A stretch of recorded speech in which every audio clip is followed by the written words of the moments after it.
Lok Sabha Speaker Om Birla inaugurated the 20th annual conference of the Commonwealth Parliamentary Association India region here on Saturday.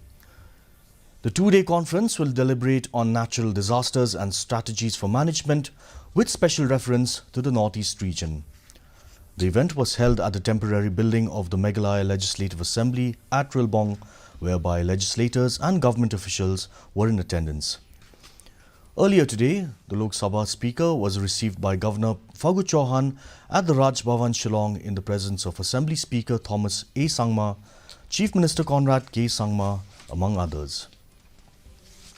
20 से ज्यादा conference यहां पर अलग-अलग राज्यों में हुई, अलग-अलग विषयों पर हुई, मुद्दों पर हुई, वर्तमान भविष्य की चुनौतियों के लिए हुई। इसके लिए मैं सीपीए रीजन के पदाधिकारी, विशेष रूप से चेयरपर्सन पीडी सोना जी को बहुत-बहुत शुभकामनाएं देता हूं, बधाई देता हूं। हमारे माननीय लोकसभा स्पीकर, इस राज्य के मुख्यमंत्री,